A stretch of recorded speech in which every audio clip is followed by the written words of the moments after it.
पूर्ण परमात्मा पाप कर्म दंड को भी काट सकता है। अभी तक जिस भी संत व महापुरुष से मिले, उन्होंने यही बताया कि पाप कर्म फल भोगने से ही समाप्त होगा। वो प्रभु कौन है जो पाप कर्म को काट देता है, वो काल के बंधन से छुड़वा देता है? उसका क्या नाम है, पूजा की विधि क्या है? कृपया अवश्य सुनिए जगत गुरु तत्वदर्शी संत रामपाल जी महाराज के अमृत वचन। दियो जी कबीरे आज मोहे धीरे आज मोहे दर्शन हिंदू के तुम देव कहाए, हिंदू के तुम देव कहाए, मुसलमान के पीर आज मोहे दर्शन दियो जी कबीर आज मोहे दर्शन दियो जी कबीर। दोनों दीन का झगड़ा छिड़ गया, दोनों दीन का झगड़ा छिड़ गया, तोहे ना पाए शरीर आज मोहे दर्शन दियो जी कबीर आज मोहे दर्शन दियो जी कबीर। धर्मदास की अर्ज गोसाई, धर्मदास की अर्ज गोसाई, खेवा लंगाइयो पर ले तीर आज मोहे दर्शन दियो जी कबीर आज मोहे दर्शन दियो जी कबीर। धर्मदास की अर्ज गोसाई, धर्मदास की अर्ज खेवा लंगाइयो पर ले तीरे आज मोहे दर्शन दियो जी कबीर आज मोहे दर्शन दियो जी कबीर। सत साहिब। सभी संगत से प्रार्थना है कि भोजन पावे, प्रसाद ले। शाम को फिर 8 बजे सत्संग शुरू होगा, 8:30 बजे। जो दिन में ना आ सकते वो शाम में लाभ उठावे, वो शाम में नहीं आ सकते वो सुबह लाभ उठाने। ये 2 दिन का जीवन है, इसमें हिम्मत सी करके और इसमें जो करके अपना काम तो बेड़ा पार हो जाएगा। देखो कोई भी कार्य है उसको करने से ही बनता है। अब कहे काम ना छूटता और उसने लेकर रोहतक जा रो भाई 2 महीना में वापस आवा, पर इस बात ने भगवान के मार्ग पर ना लानते। जब थोड़ा सा भी बुद्धि पे विचार कर लिए, आत्म कल्याण में कतई कसर नहीं रहे। अपना काट के समय और मर गया, फिर कुत्ते की जुनी में गया। और उसने भी कोई कह दे ना एक भाई ये सत्संग में न कहो ना भाई काम बहुत चल रहा से, सारा संभाल करनी पड़े से, ईब संभाल दे भूत बन के उड़ा जा। अब कुत्ता बनकर उसकी छाम बैठेगा, गोबर खानता अंडेगा। ये दुख नहीं याद आता, इतना भगवान को न बजादा। कदे को लल्लो पत्तो समझता गया, 4 कथा सुनाया, फलाने महात्मा ने बड़ी बढ़िया बात बताई, आकर राजी हो गया। कहते इंतकाम ना चला, ये तो बनावटी बातें हैं। अंतःकरण में ठेस नहीं पहुंचेगी, डिट का वजन नहीं करोगे, बेड़ा पार ना हुआ। अगर ने लड्डू खाए बीमारी कटती हो ना तो सारे खा कर नपरा हो जाए, तो कड़वी दवाई खानी पड़ेगी भाई, जो बेड़ा पार होगा है। इस प्रकार पाया करो सत्संग, बड़े बागते मिला सहयोग को। आपके बच्चा का देख कितने अच्छी तरह छोटे छोटे बालक यहाँ से उसी जनता अपना सत्संग में लग रहे हैं। अच्छी बात सुने, बने तो सेवा करें, ना बैठ कर अपना भजन करें से। इस तरह बढ़िया स्थान इस कलयुग मत पावे कोई ना। जो आज आपने राह पा गया इस पर लगे रहना। और सतगुरुदेव मच्छरदानी पंखा और कूलर की व्यवस्था हमने खूब आसानी से कर रखी है। एक परमात्मा का नाम ना लेने से सारी सुविधा छीन ली जाएगी और कुत्ते और कुतिया बनकर हम जंगल में गली में बैठेंगे। बैल बनकर नाथ से बन जाएंगे और भाई मच्छर भी खाएंगे और डांस भी लड़ा करेंगे और साथ में चीतन और कलील और भूख और प्यास, गोबर के मां लौटना, अपनी पूछड़ने और अपनी पेशाब दबेक है और अपने शरीर का ऊपर मटना सा मसलना, और फिर मेरा पाटेगा कि परमात्मा की चीज हो से इतना खुलती कोई ना, सारा दिन अंडी पाके फिरेंदा। एक बार थोड़ी सी तकलीफ हो जाए इंसान का और न्यू कह दे भाई मेडिकल में जाना पड़ेगा, फिर देखे इसकी घी की बंद है, इतने सुख का सांस आवा है, यूं नहीं मानता किसी ने। और एक छोटा सा झटका ईश्वर का है ना, और सारा कुंबा रो रो पाग पाग हो जाता है। और सुख का सांस था जब परमात्मा कुएं में पड़ो, कितना जाओ कोई आंट कोई नहीं। महाराज कहते हैं कि दुख में सुख में सुमन सब, दुख में सुमन सब करे, और भाई सुख में करे न को, जय सुख में सुमन कर ले तो दुख काहे को हो।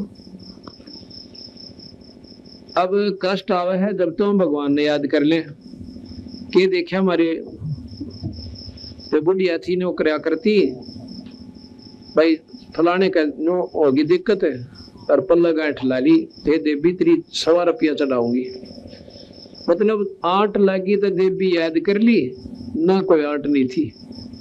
यानी वो साधना तो ठीक हुई ना बेचारा के पास, ना उन्होंने बेरावा देवी हो सके।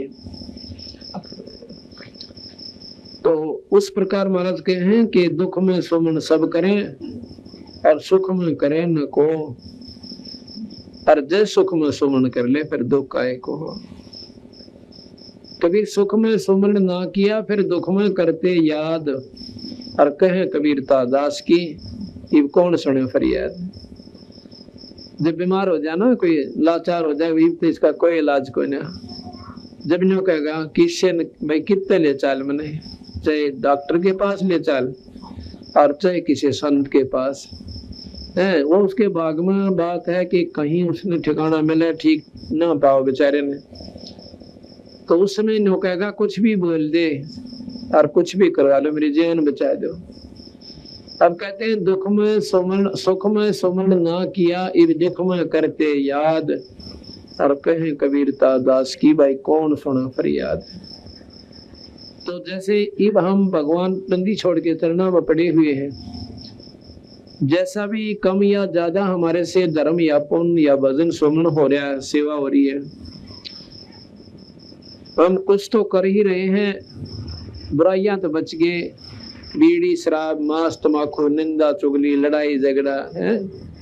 हमारे बच्चे भी सत्संग में परमात्मा के चरणों में रहते हैं, ईश्वर का याद करते हैं, परमात्मा का नाम दिन में कई कई बार याद आवे। सुबह शाम आरती हो, घर में दीपक देसी घी की जोत जलाए। अब कहते हैं कि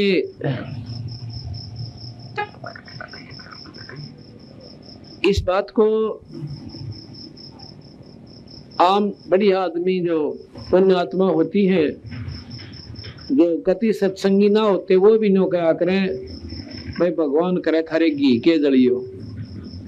घी के जलना यानी घर में थारे परमात्मा मौज करे। तो अब हम देसी घी की जोत जगाने के लिए प्रार्थना करते हैं हर उससे, ये हवन का काम करे से, क्योंकि हवन के करने से जैसे आपने सुना था मुक्ति नहीं होती, लेकिन कहते सर्व वासना जात है। हवन करने से ऊपरले लोकों में, देवताओं के लोकों में या की शुद्ध वायु पहुंच जाती है, ये घी के माध्यम से, मंत्रों के प्रभाव से। तो देवता लोग प्रसन्न रहते हैं,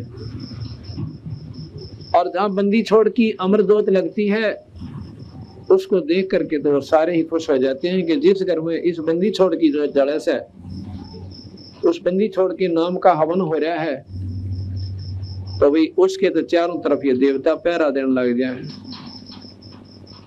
और बड़ी खुशी मनाते हैं कि धन है इनकी करनी ने, धन है इनकी जननी ने, जिनके घर पर बंदी छोड़ की वाणी और बंदी छोड़ का ये अमर जोत यानी देसी घी की जोत जल रही है।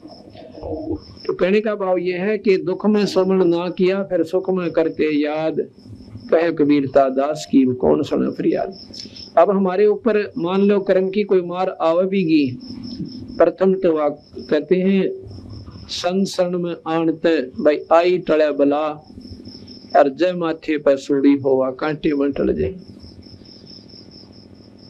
और जो सत्संग में नहीं आते उनका तो गदा के उठेंगे, नहीं सुनने मिलेगी, फलाना गिलनियों बनेंगी। और भाई हमारे जो 19-21 कोई घटना घटन भी जाती है छोटी मोटी और परेशानी आती है तो हमने जगह अपने बंदी छोड़ के चलना में पड़कर रोने हमने जगह मिल गई, उसके आगे अर्ज करने की। और फिर वो पूर्ण परमात्मा है, दयालु है। हमारे छोटे मोटे जो कोई कमी रह भी जाती है किसी कारण से, कोई भाव में कमी है, कोई विचारों में हमारे अंदर कमजोरी आ जाती है, तो उसके कारण हम दुख उठाना शुरू कर देते हैं, तो उनको भी ये माफ कर देते हैं। ये बहुत दयालु है। तो इसलिए कहते हैं एक बार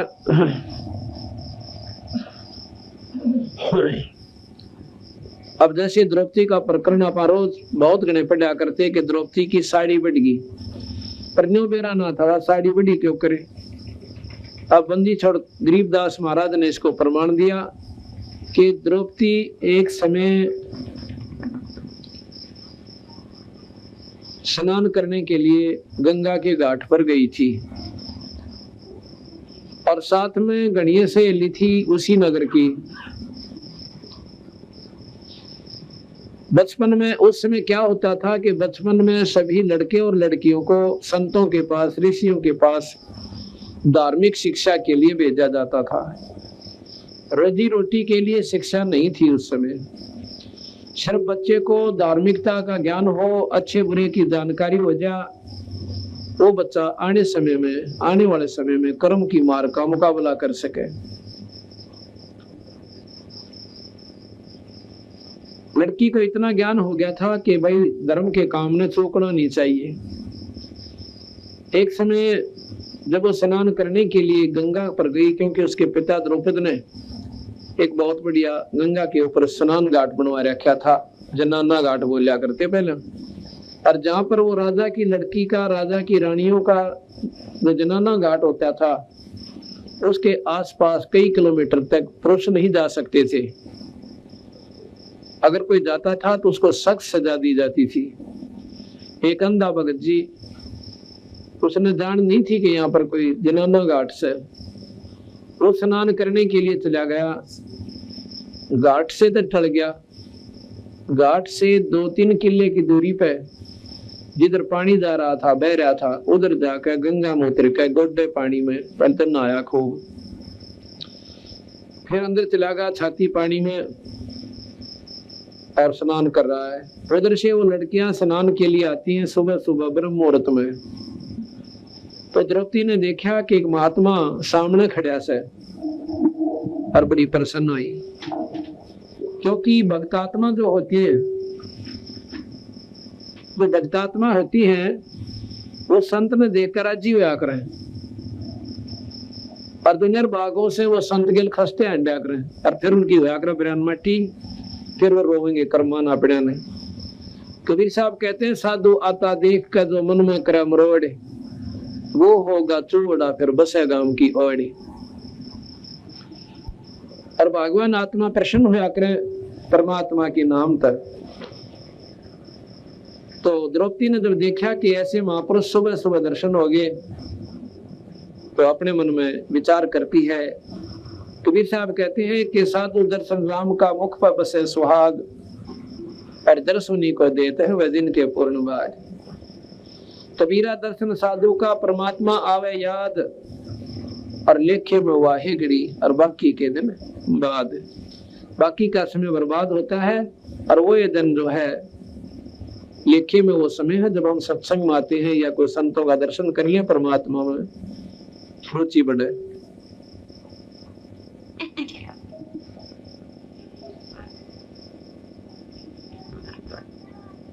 तो द्रौपदी ने क्या करा, ने सोची महात्मा नारा से हम भी स्नान कर लेते हैं। वो सब लड़कियां और द्रौपदी स्नान करने लगी। कहते हैं हजारों सहेली उनके साथ स्नान करने खातिर जाया करती, गांव की लड़कियां, उस नगर की लड़कियां, और साथ में उसकी दासी और बांदियां भी जाती थी। लड़की सभी लड़कियां ने स्नान किया, हजारों लड़की नहाई। नहाने में 1.5-2 घंटा उन्हें आराम से लग गया। स्नान करने के बाद द्रौपदी को फिर ध्यान आया कि महात्मा कहीं चला तो नहीं गया, क्योंकि उनके पास बैठ के वार्ता करेंगे, भगवान की कथा सुनेंगे। लड़की ने देखा कि वो महापुरुष तो अब भी नहाने लग रहा है, पर इतनी देर तो नहाना तो ना चाहिए था, और ना भी कोई रहा, नो पानी में हाथ मारे। उसमें क्या हुआ कि उस महात्मा के पास एक का लंगोटा था, बाकी कपड़ा कोई नहीं था उसके पास, और वो पानी में बह गया, टूट गया तागड़ी।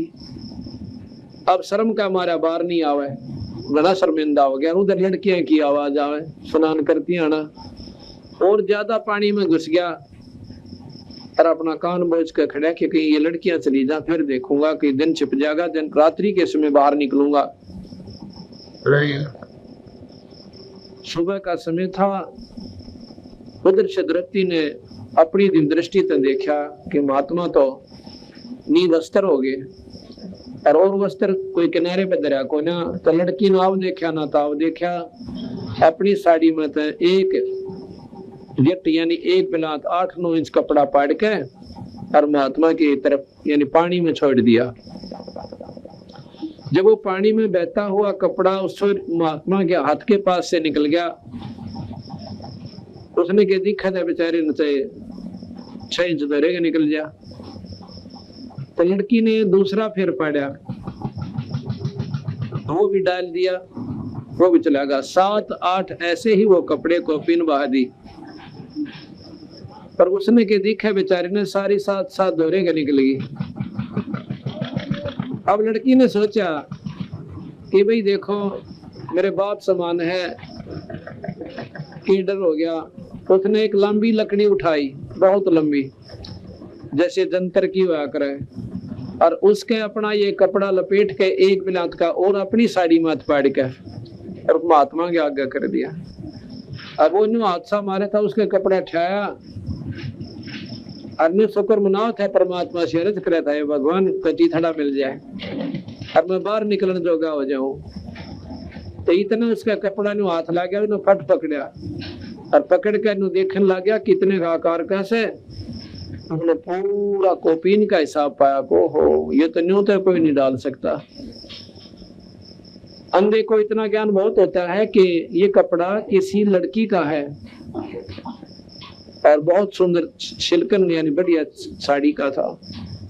कपड़े पर हाथ लगा कर देख कर बोला बेटी आज तने मेरी इज्जत बचाई से भगवान उन्हें गणाए दे। कहते हैं देते को हर देता है जहां तहां सियान, और ना दिया फिर मांगत फिरो, परमात्मा सुननी का। अब यहाँ पर ये देखने जोगी बात है कि राजा की लड़की की गेला कितनी सहेली थी, और बांदी और दासी उसकी नौकरानी भी गणी थी, और सब साड़ी बांध रही थी। उस लड़की को इतना ज्ञान था कि मैं रोटी खाऊंगी मेरा पेट भरेगा, और ये सहेली खाऊंगी इनका भरेगा। मैं सेवा करूंगी मुझे मिलेगा, ये करेंगी इन्हें मिलेगा। अगर मैं साड़ी का टुकड़ा उनको कह सकती थी वह कि तुम्हें साड़ी फाड़ के गिर दो इस महात्मा की खातिर, वह पूरी की पूरी साड़ी डाल देती, क्योंकि राजा की लड़की का हुक्म और ऊपर तने जानते 2 देगी एक के बदले में। पर वह इतना भी अवसर उस लड़की ने उनको नहीं दिया। इसको ज्ञान कहते हैं। एक तो इसमें अभिमान होता, हुक्म होता कि तुम डाल दे साड़ी, तो उसको पुण्य नहीं मिलता। जब तेरे पास साड़ी है तो दूसरे ने क्यों कहे। अब मेरे हाथ में गिलास है, मैंने कोई लार लाइए रे 2 कहे, तो ये भी मेरी सेवा गई। अपनी मर्जी से आपकी नीयत हो साफ करना चालो, आगे से सेवक कह दे ला भाई मैं 2 सुमन और भी दौड़े से वो आपकी मौत दे दो, वो 2 कोई से की सेवा खत्म नहीं हुई। और आप वहीं बैठे हो मेरा ठा के दो ये मेरा गिलास, ये तो पड़ियों के काम होया करे। अपनी चौनी ने कोई ना छोड़े दे राम पड़ी होता है, तो तुमने बेरा को ना सेवा का की फल होता है। तो इस प्रकार वह लड़की इतनी सियाणी थी, उसने ज्ञान था कि मैं सेवा करूंगी मुझे, मैं दान करूंगी मुझे मिलेगा, और ये करेंगी तो इन्हें मिलेगा। उनको तो बेरा भी ना पाटन दिया, न्यू बोली बावड़ी होगी तो द्रौपदी जमाए इतनी बढ़िया साड़ी का नाश कर दिया जो बिना ज्ञान की थी, वह न्यू बोले। तने बोली बाबे ठीक से तुमने के मतलब से इस बात का मेरे काम न मैं जानो। तो फिर क्या हुआ, अब वो साड़ी देकर वह लड़की आ गई, बात आई गई हुई। लड़की ने कौन सा न्यू दिया था, वो दान के भगवान मेरा न्यू करिए। ऐसा दिया हुआ दान सीमित होता है। कैसा कि भगवान मारा न्यू हो जा, थारा पाठ करवाऊं, वो तो सिर्फ उस काम तक सीमित हो गया, उसका आगे फल नहीं मिलता। और जो बिना इच्छा के जो धर्म आप करते हो, नी इच्छा जो देता है सो दान कवावे और फल बाँचे नहीं ताश का, वो अमरापुर जावे। तो द्रौपदी ने इच्छा व्यक्त नहीं करी थी कि भगवान में साड़ी जब पाड़ के दूं एक कपड़ा कि मेरे न्यू लाभ हो जावे, नहीं, उसने नहीं इच्छा अपना फर्ज समझ के और एक साधु की मदद करी, भगत आत्मा को दान दिया। अब क्या हुआ कि जब द्रौपदी की साड़ी चीर उतारा जा रहा था, द्रौपदी ने अपने पतियों का की तरफ देखा कि मेरे 5 पति और भाई उद्मस्तार देंगे, तो हाथ ला दिया तो सभा में बैठे हैं। उस लड़की ने इतना ना मेरा था कि यहाँ सब नकली सौदा से, ना कोई किसी का पति है, ना कोई किसी का पिता से, और ना कोई पत्नी है, ना लड़का और लड़की है, सब स्वार्थमंदी जीव है। पर ये जते जब से जब खुद बीत लेती है इंसान की गेला, तो उस लड़की का नाम जचा थी कि तेरे पति ने के बैठे रहेंगे और तेरी वहां पर बेइज्जती होगी। तो जब उसने देखा कि वह तो ऊपर ने देखते भी कोई नहीं, और दुशासन ने उसका पल्ला पकड़ लिया चीर उतारने ताई।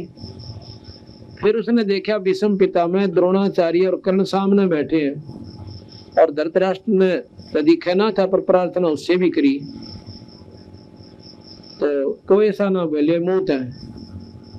और द्रोणाचार्य, भीष्म पितामह और कर्ण, उनमें तो एक जना भी अगर खड़ा होकर और न्यू कह देता कि खबरदार जिस लड़की का हाथ है, आरामियों इसमें तुम क्या अंतर समझ रहे हो। और सभा के अंदर ये पहला इस वर्ल्ड का पहला इतिहास है कि 10 आदमियों में किसी औरत का नंगा करण कराया जा रहा था और वो नीच आत्मानियों के बैठे रहे।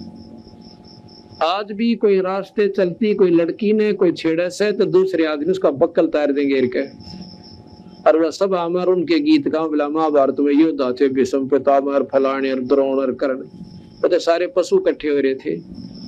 खाकर दुर्योधन के मलिन अन्न को बुद्धि भ्रष्ट हो गए थे। तो द्रौपदी ने अर्ज किया कि हे भीष्म पितामह, हे गुरुदेव और कर्ण जी मेरी रक्षा करो। कोई ऐसा ना बोले। कहते उस समय विदुर खड़े हो गए। विदुर ने बोला भले पुरुषोत्तम करके रहे हो, अपना दुनिया तो विचार कर लो, या इसी तो पांडवों की वो और इसी थारी, तुम चाचा ताऊ के भाई, और काल नन्नू ना कहे द्रौपदी की नंगी होगी, नो कहे तुमने कब मैंने अपनी इज्जत आप तार ली। पर वो तो बुद्धि भ्रष्ट हो चुके थे, उनका काल चक्कर काट रहा था, उनके एक भी समझ में ना आती शानी बात तो, और उल्टी कह दे उसने स्वीकार करे थे। कहते विनाश काले विप्रता बुद्धि, जब नाश इस इंसान का आता है उल्टा चलेगा, सारे उल्टे गिर लगेंगे उसके। विदुर कहे ये बंधु थारा ने बोले थारे भाई से, भाई तुम किसकी बेइज्जती करो सो। विदुर कहे ये बंधु थारा एक कुल एक परिवारा, और विदुर के मुंह पर लगा थपेड़ा, ने बोले तो है पांडुआ का चेहरा। विदुर के मुंह पर दुशासन ने थप्पड़ मारा, ने बोला तो इन पांडुआ का नहीं बोलेगा, इनका चमचा से ना इस करके बोल रहा से, इनका चेहरा से तो इनका चेला से। तो है बांधी का जाया, अपने चाचे ने ये शब्द बोले हैं निर्भाग आत्मा, तो है बांधी का जाया। और वहां पर कहते हैं भीष्म, द्रोण और कर्ण मुस्काया। जब उन्होंने कहा ना तो बांधी का जाम से, यानी बांधी का पैदा हुआ था, तो तीनों अंदांद्रे कह दे, जबकि चाहिए था खड़ा हो कहना अरे क्यों कर बोला तो नसने कमे इतना चाचा लगे है, अपने चाचे का बर्तन हाथ छा दिया। फिर इतना भी लफ्ज काटने जोगे नहीं रहे, तो विदुर वहां से उठकर चला गया कि ये तो नाश इकट्ठे हो रहे सारे, अब इनकी छात बोल दे रही है। देखो भगत आत्मा था, बुराई देखी नहीं गई, पर अपने मुंह तो उसने तो कहना था कह दिया, मानना ना मानना उनकी बस की बात, उनकी मर्जी है। परमात्मा उस पर प्रसन्न होता है, वो दोषी नहीं होता। और सभा में बैठे अन्याय को सहन करता है, वो पाप का दोषी है, पाप का भागी है। या तो वहां से निकल जा और ना खड़ा होकर नहीं कहते तुम गलत कर रहे हो, नहीं मानना अपना उठ कर चला जा। ये एक नियम होता है।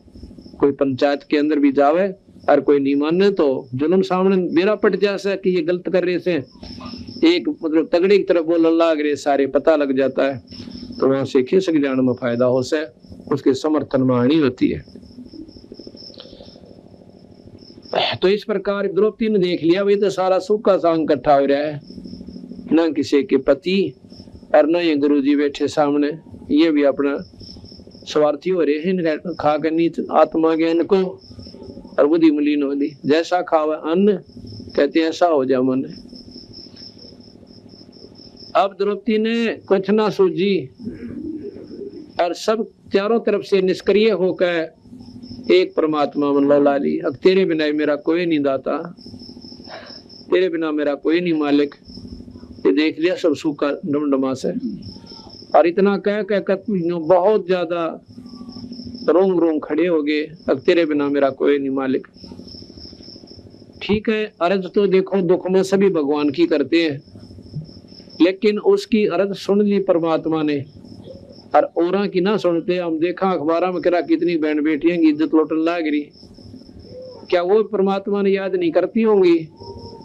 लेकिन उनकी सुनाई न्यों नहीं होती कि उनको किसी समय में ऐसा कोई पुण्य नहीं बना, ऐसा कोई दान नहीं करा जो कि उनके सामने कवच बनकर खड़ा हो जा, परमात्मा उसको लाभ देने जोगा हो जा, उसकी रक्षा करने जोगा रहे। परमात्मा भी निष्क्रिय है जब तक ये प्राणी अपने कर्म सुधारे को ना दान पुण्य नहीं करता।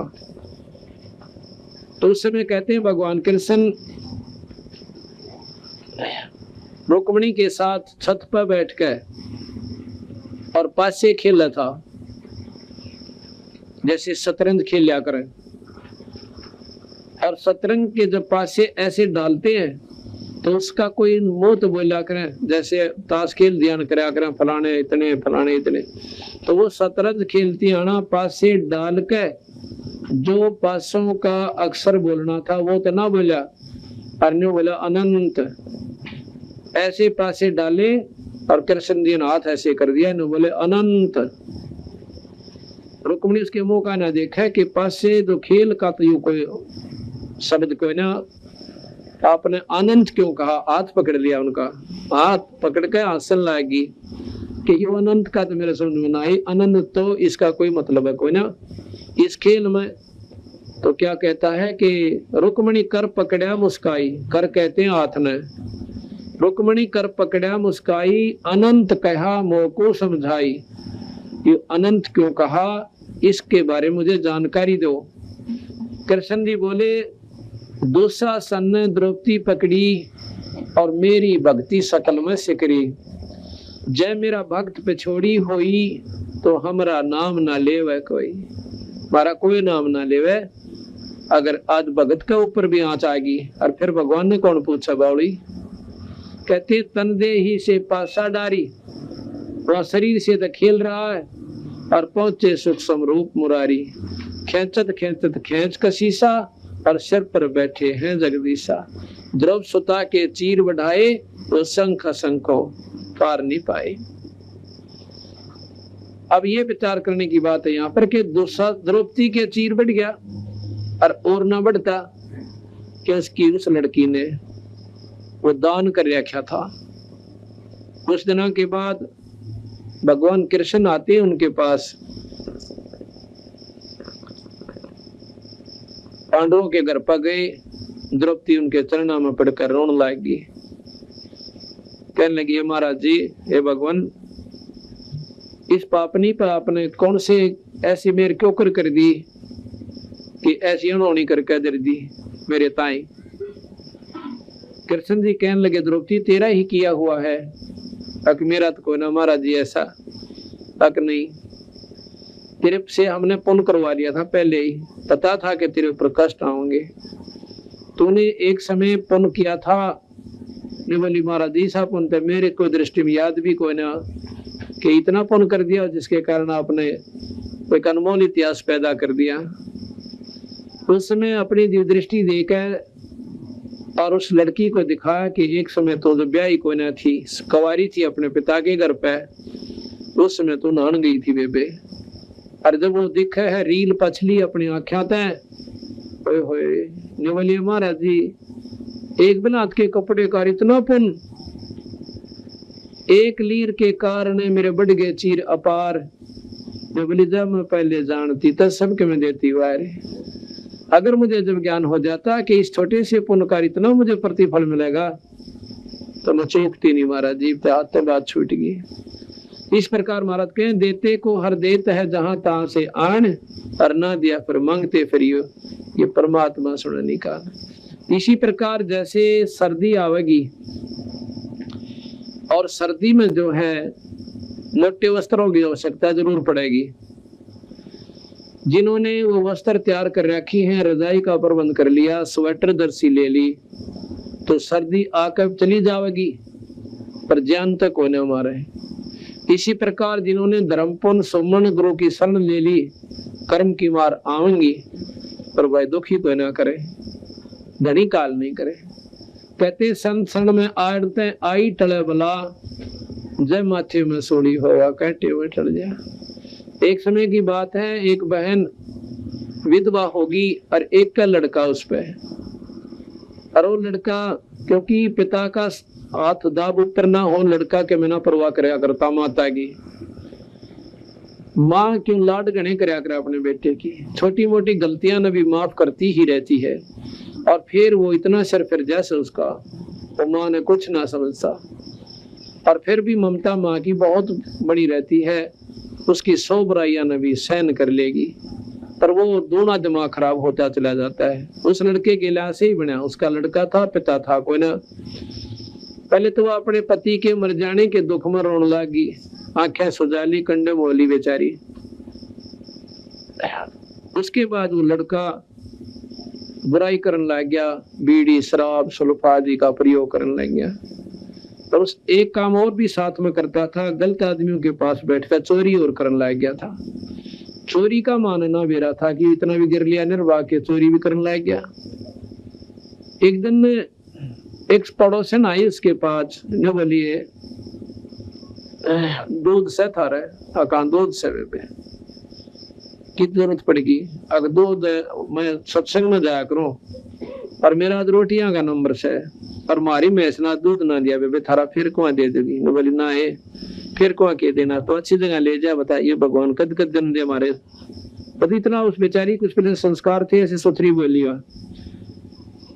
तो उसके ऐसे विचार भावना देख कर वह पड़ोसन जो सत्संग में जाया करती थी, वह बहन ने सोची क्या तो बढ़िया दिखा ऐसा लड़की औरत है, मतलब ठीक बोल रहा है, तो क्यों ना इसने भी बता दूं कि तो इतना दुख पा रही, सारे दिन रोए जावे, मेरे गिल सत्संग में चाल पड़ा कर। उसने सत्संग से आकर उसके घर पर गई और ये जिक्र कर दिया। पानो बोली बहन चलते मैं पढ़ू, पर मेरे गिला कई काम हो गए। क्या हो गया? एक तो मैं विधवा होगी, तुम तो जा सकती है, तुम्हारे सर पर धनी है, कोई टोक अड़ा को ना, और मैं घर से निकलूंगी तो 100 बात दुनिया बनाओगी। तो अनु बोलिए तुम दुनिया का की लेना बाउड़ी। मीराबाई ने देखा ने के कहा था दुनिया ने, के कहा था दुनिया ने, सब नु कहा करते तुम मत न जाकर सत्संग में ठाकरा की छोरी हो, कहते न जाड़ा पाड़ दिया, जुल्म कर रही तो के कहेंगे या दुनिया थूकेगी, हमने तारी जगह जगह बेइज्जती हो से, दुनिया बुंडी अच्छी कर। तो मीराबाई के बोली सत्संग में जाना मीरा छोड़ दे, सत्संग में जाना मीरा आए मारी लोग करें तकरार, सत्संग में जाना मीरा छोड़ दे, आए मारी लोग करें तकरार, सत्संग में जाना मीरा सत्संग में जाना मेरा ना छोटरी सत्संग में जाना मेरा ना छोटरी आरी चाहे जड़ कमरो सन सारे सत्संग में जाना मेरा नाम आरी चाहे जड़ कमरो सन सारे सत्संग में जाना मेरा तारे सत्संग के राय में तारे सत्संग के राय आए वहाँ पर रहते हैं काले नागे कोई कोई नाग तन डसे लेवे आए वहाँ पर रहते हैं काले नागे कोई कोई नाग तन डसे जब गुरु मारे मेरे कररी जब गुरु मारे मेरे आरे वो तो सर पगंडे वे बने जाए सत्संग में जाना मेरा ना छोटा है आरे वो तो सरप गंडे वे बने जाए सत्संग में जाना मेरा ना सत्संग में जाना मीरा छोड़ दे सत्संग में जाना मीरा छोड़ दे आए मारी लोग कर तकरार सत्संग में जाना मीरा छोड़ आए मारी लोग कर तकरार सत्संग में जाना सत्संग में जाना मेरा ना छोटरी सत्संग में जाना मेरा आरी चाहे जल कमरो सन सारे सत्संग में जाना मेरा आरी चाहे जल कमरो सन सारे सत्संग में जाना मेरा थारे सत्संग के राय में थारे सत्संग के राय में आए वहाँ पर रहते हैं बबरी शेर कोई कोई शेर तन खा लेवे आए वहाँ पर रहते हैं बबरी शेर कोई कोई शेर तन खा लेवे जब गुरुआ की मेरे फरारी जब गुरु जी की मेरे फरारी आरी वो तो शेरों के गिदड़ बने जाए सत्संग में जाना मेरा ना आरी वो तो शेरों के गिदड़ बने जाए सत्संग में जाना मेरा ना सत्संग में जाना मीरा छोड़ दे, सत्संग में जाना मीरा छोड़ दे। आए मारी लोग कर तकरार, सत्संग में जाना मीरा आए मारी लोग कर तकरार, सत्संग में जाना मीरा सत्संग में जाना मेरा ना छूटरी, सत्संग में जाना मेरा आरी चाहे जल कमरो सन सारे, सत्संग में जाना मेरा छोटरी। आरी चाहे जल कमरो सन सारे, सत्संग में जाना मेरा तारे सत्संग के बीच में, थारे सत्संग के बीच में आए वहाँ पर रहते हैं साधु संत, कोई कोई संत तन ले रमाए। आए वहाँ पर रहते हैं साधु कोई कोई संत तन ले रमाए। तेरे री मन में माता पाप सरी, तेरे री मन में माता पाप हरी, संत मेरे माँ बाप री, संत मेरे माँ बाप आरे वह तो कर देंगे बेड़ा पार, सत्संग में जाना मेरा ना छोटरी। आरे वह तो कर देंगे बेड़ा पार, सत्संग में जाना मेरा ना छोटरी। सत्संग में जाना मीरा छोड़ दे, सत्संग में जाना मीरा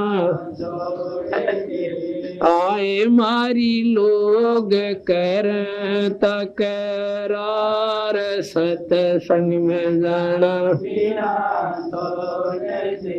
सत्संग में जाना मेरा ना छोटरी, सत्संग में जाना मेरा ना छोटरी। आरी चाहे जड़ कमरो सन सारे, सत्संग में जाना मेरा ना छोटरी। आरी चाहे जड़ कमरो सन सारे, सत्संग में जाना मेरा ना छोटरी। वो तो हो जाते मारे है, वो तो जाते मारे है, इसमें हमारी आर है, इसमें हमारी आर है। तेरे री लेख माता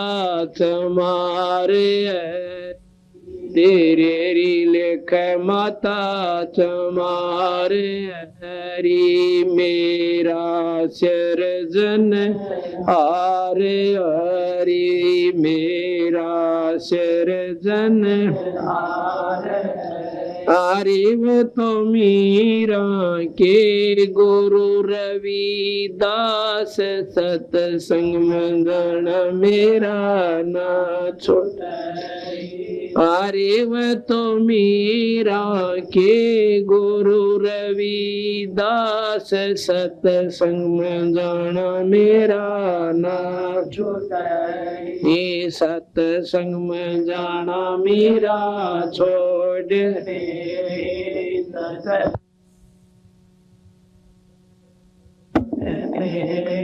आए मारी लोग कर तकरार सतसंग में जाना मेरा आए मारी लोग कर तकरार सतसंग में सतसंग में जाना मेरा ना छूटरी सतसंग में जाना मेरा ना आरी चाहे जल कमरो संसार सतसंग में साहिब। जब मीरा ने सत्संग में जाना बंद नहीं किया और राणा जी ने जहर भी दे लिया और भाई कहते हैं एक बार सर्प भेज दिया एक टूमा के डिब्बे में जो गहने का जेवरों का डिब्बा होता है उसमें न्यू कह दिया कि ले मीरा ने दे दे इसमें 9 लखा हार लिया उसकी खातिर। उसके देवर ने उसका पति मर चुका था 2-3-4 साल शादी के बाद वो मर गया था।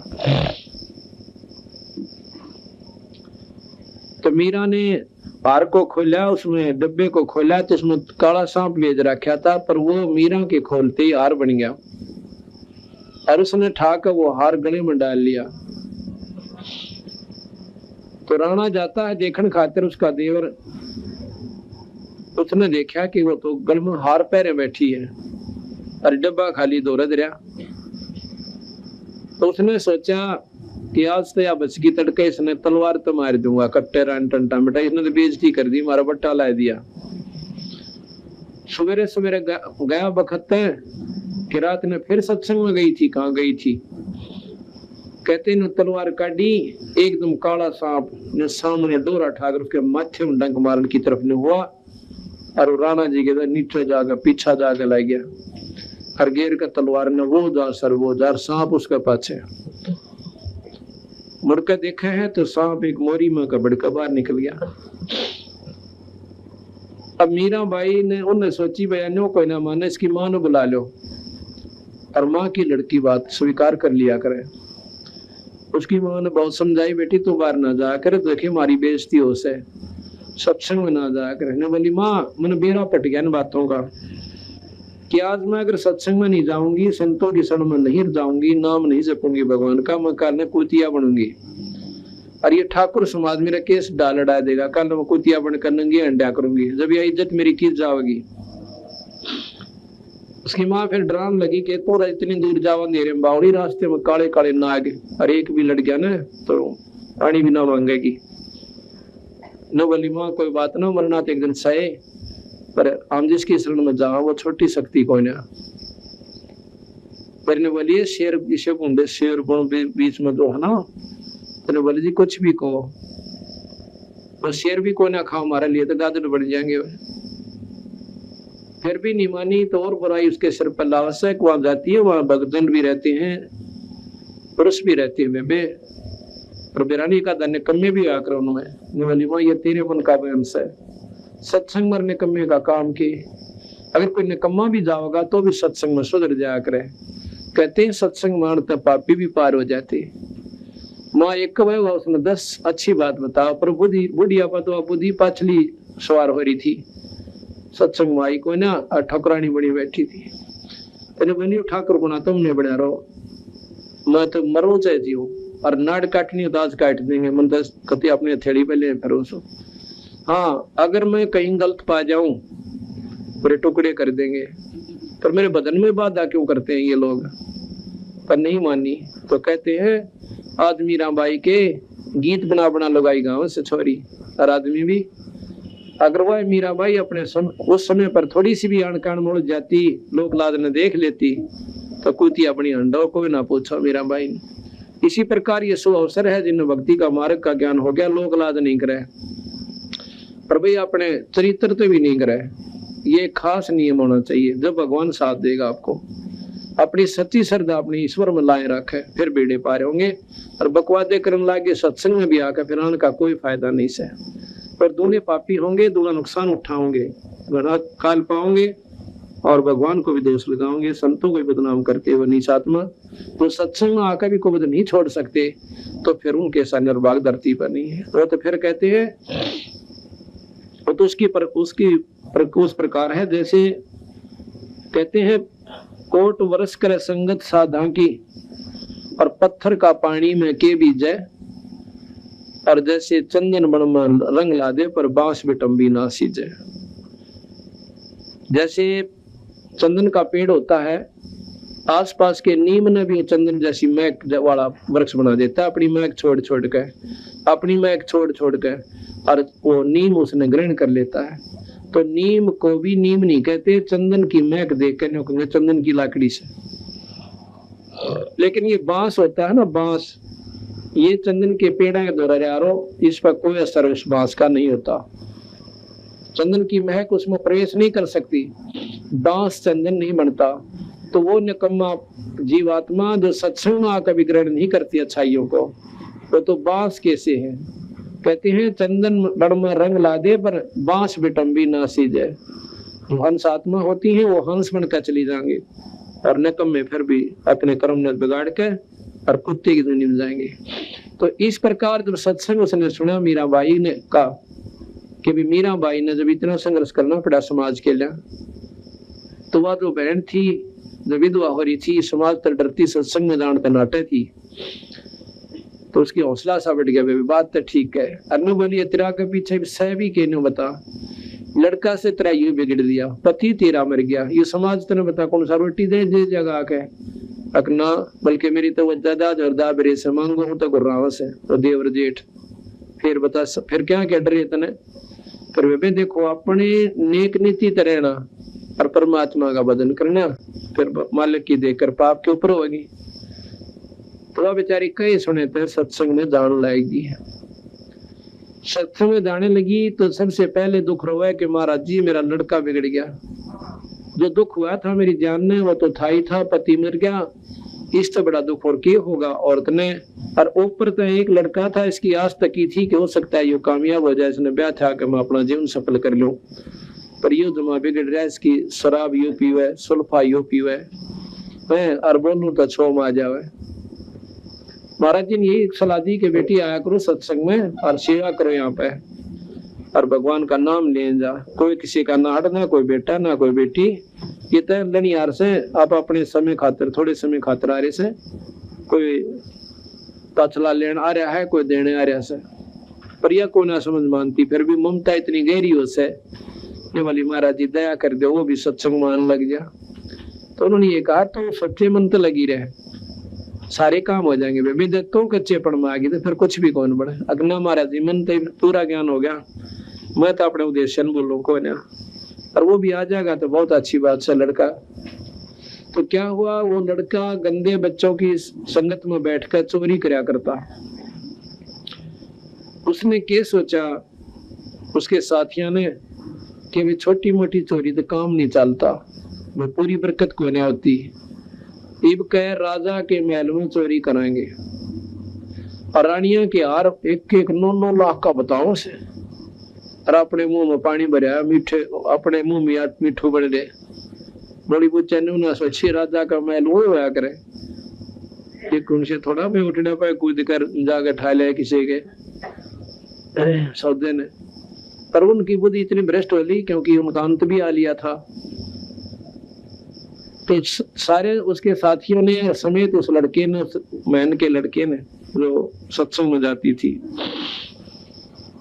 रात्रि के समय राजा के महल में चोरी करने की स्कीम बनाई और उसके लिए रानी मंदिर के पास, क्यों मंदिर के आसपास आदमी ज्यादा कोई शक भी ना करता वो मंदिर में आए होंगे, मंदिर के पास इकट्ठे होना रात के 12 बजे निहित कर लिया।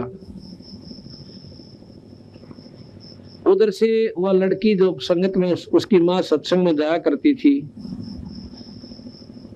तो उस दिन उसने कुछ प्रेरणा दी परमात्मा ने बंदी छोड़ने के बेबे, अपने मन में सोचा है आए